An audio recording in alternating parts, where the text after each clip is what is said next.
Bienvenidos a la serie de podcast de formación financiera Aula para accionistas de CaixaBank. Empezamos el 12º y último capítulo de esta quinta temporada del podcast de formación financiera Aula, el podcast de formación para accionistas en CaixaBank. Y contamos, como no, con nuestra ponente residente Natalia de Santiago, divulgadora de finanzas personales. Bienvenida, Natalia. Encantada de estar aquí otra vez, cerrando esta temporada. Soy Josep Lob, responsable de formación para accionistas en CaixaBank. Empezamos.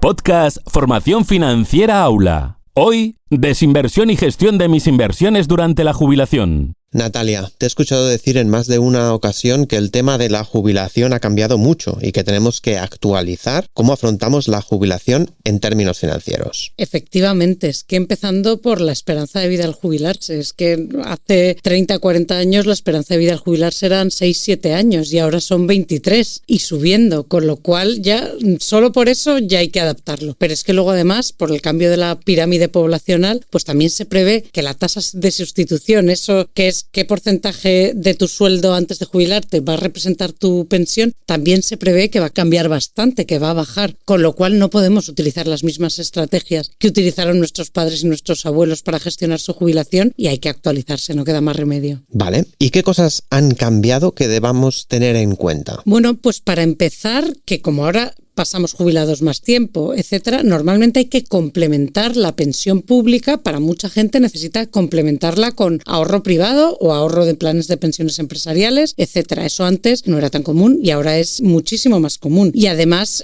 también está cambiando el que se prevén que las pensiones van a bajar, con lo cual este gap todavía va a ser más grande. Y luego también los consejos y cómo se gestionan las inversiones una vez que te jubilas y justo antes de jubilarte. Antes se decía que antes de la jubilación deberías de cambiar el perfil de inversor a un tipo de perfil un poquito más conservador, ¿no? Sí, es que antes la esperanza de vida era tan corta. Al jubilarte, pues era como ya todo en efectivo, ¿no? Porque vas a usar todo el dinero muy rápido, todo lo que no vayas a dejarle a tus hijos y se tendía a pasar a un perfil muy conservador de inversiones muy pronto. Pero ahora mismo, con un horizonte el día que te jubiles de 20 y tantos, 30 años, pues es un coste de oportunidad inasumible. Porque con estos números que hacíamos el otro día en el capítulo anterior de multiplicar por 25 el dinero, estos números para que te salga, para que ese por 25 sea suficiente, esto lleva implícito que tú inviertas y que tengas una rentabilidad media del 4%. Claro, una rentabilidad anual media del 4% no te lo dan los productos conservadores. Y si no llegas a ese 4%, realmente a lo mejor no te va a dar con ese por 25, con lo cual es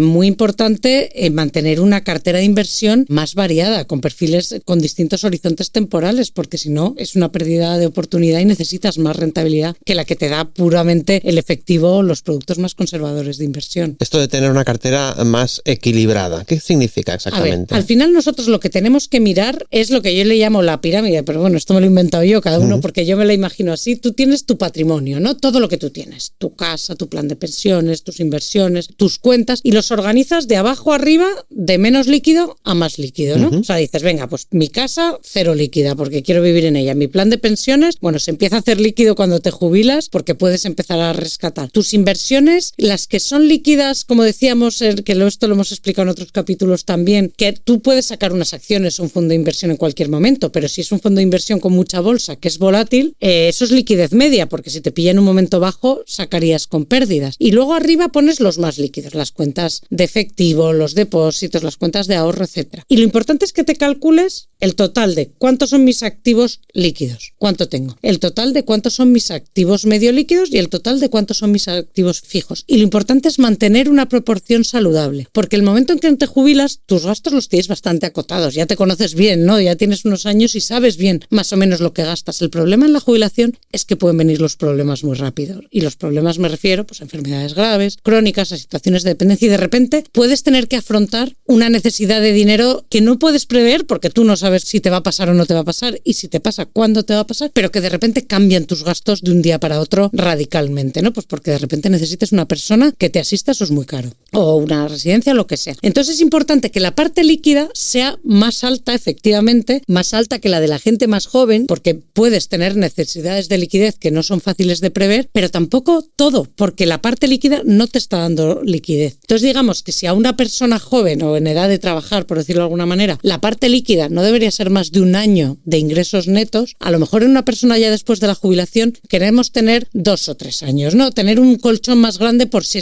nos viene algo, una cosa inesperada, que podamos hacerle frente, pero no más, porque todavía necesitamos que la parte de abajo de esta pirámide que yo decía, que la parte de liquidez media de lo que tienes en cosas menos líquidas y la parte fija te vaya dando rentabilidad para poder seguir nutriendo esa parte líquida según te la vas gastando. O sea, digamos que te jubilas con esta cantidad de dinero total y va bajando de arriba y tienes que ir subiendo recursos de la parte más fija y medio líquida a la parte líquida para ir reponiendo lo que te vas gastando.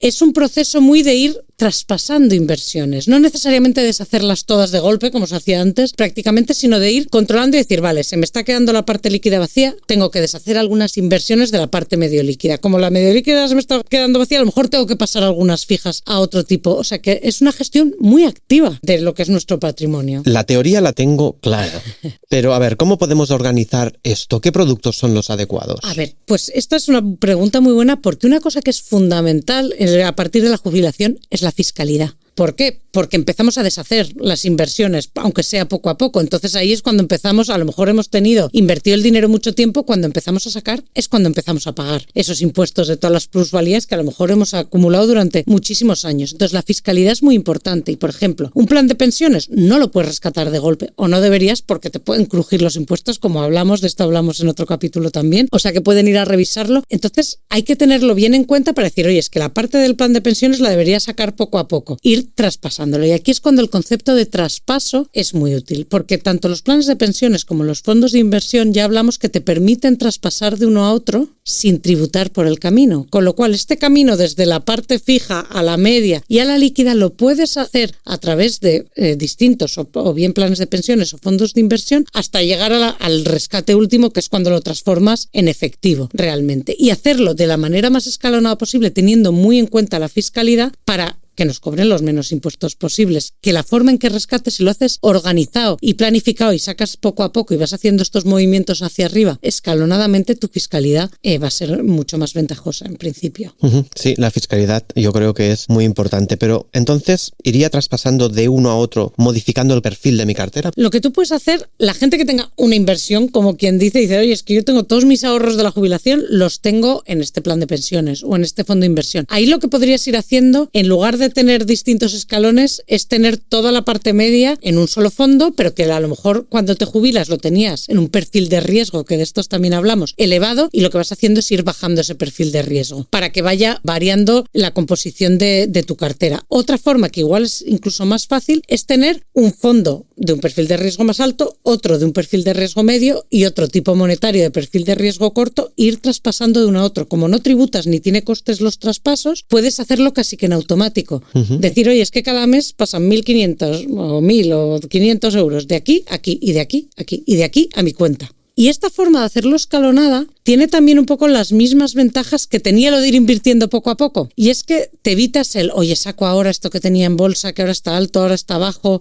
Cuando lo vas haciendo poco a poco, unas veces sacas un poco más alto de la parte más volátil, otras veces un poco más bajo, y vas neutralizando esa volatilidad, y es fácil de gestionar, que eso también cuando nos hemos jubilado es interesante. Es en automático, tú pues, estableces este sistema una vez y luego lo vas revisando periódicamente, pero no lo puedes poner todos estos traspasos en automático, y tú sabes que tu efectivo se va reponiendo y que si en algún momento de repente cambian las circunstancias, puedes hacer los cambios y tener liquidez rápido y para afrontar los siguientes pasos de la vida. Natalia, ya estamos terminando el capítulo de hoy. ¿Crees que hay alguna otra cosa que deberíamos saber para tener una jubilación tranquila? Sí, y esta es la parte de la que nadie quiere hablar, pero que hay que hablarla porque puede solucionar mucho las cosas, y es esa posibilidad de que durante nuestra jubilación y cercano al final de nuestra vida hay un cambio significativo en tanto nuestras capacidades como en nuestras necesidades. Y hay que ponerse un poco en ese escenario y pensar, ¿cómo lo voy a financiar?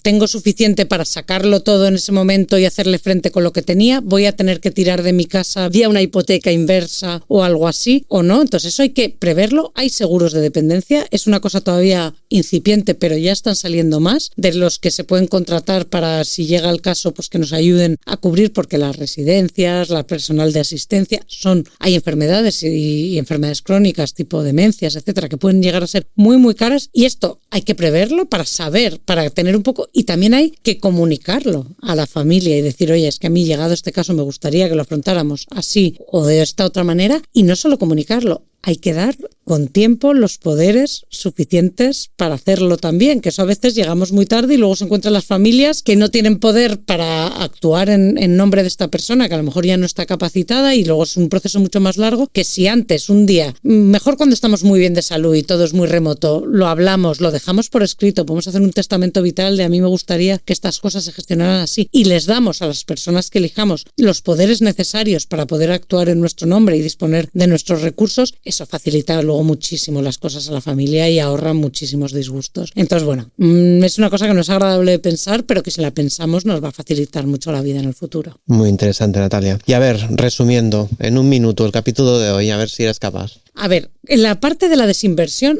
hay que tenerla en cuenta porque ha cambiado mucho las circunstancias y básicamente cuando nos jubilemos vamos a tener otro trabajo que es gestor de nuestro patrimonio. Entonces hay que organizárselo de una forma fácil y lo más fácil es visualizar nuestro patrimonio dividido en 3 zonas. Patrimonio fijo, el que es difícil de vender o que no es fácil de convertir en líquido. Patrimonio medio líquido, esas inversiones que sí las podemos deshacer, pero que llevan un tiempo para que no nos pillen en momentos muy bajos de la bolsa o lo que sea. Y patrimonio líquido. Entender que tenemos que tener, aunque no lo necesitamos día a día, más patrimonio líquido de lo normal por si acaso nos viene una situación de salud sobrevenida que necesite de repente más desembolsos de dinero, y organizar en la medida de lo posible a través de traspasos que a ser posible tengan una fiscalidad óptima, o sea, a través de fondos de inversión o de planes de pensiones, ir actualizando, ir pasando de la parte fija a la medio fija, de la medio fija a la líquida para que siempre tengamos nuestras necesidades cubiertas, pero que esta parte de abajo siga trabajando y nos siga dando rentabilidad porque la vamos a necesitar, porque no podemos dejar 30 años nuestro dinero en la cuenta devaluándose por la inflación. Natalia, muchas gracias. Con esto cerramos este 12º capítulo, cerramos también la 5ª temporada del podcast de formación financiera Aula. Ha sido un placer tenerte durante toda esta temporada y te agradecemos de corazón que nos hayas facilitado y acercado las finanzas personales a todos nosotros.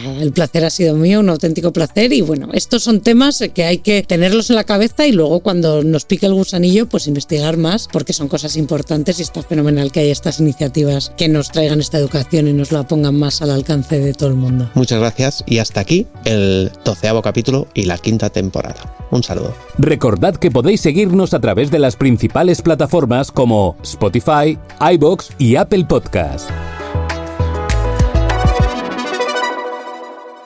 En CaixaBank no nos hacemos responsables de la opinión de los expertos y colaboradores, ni nos identificamos necesariamente con sus opiniones proporcionadas en estos podcasts.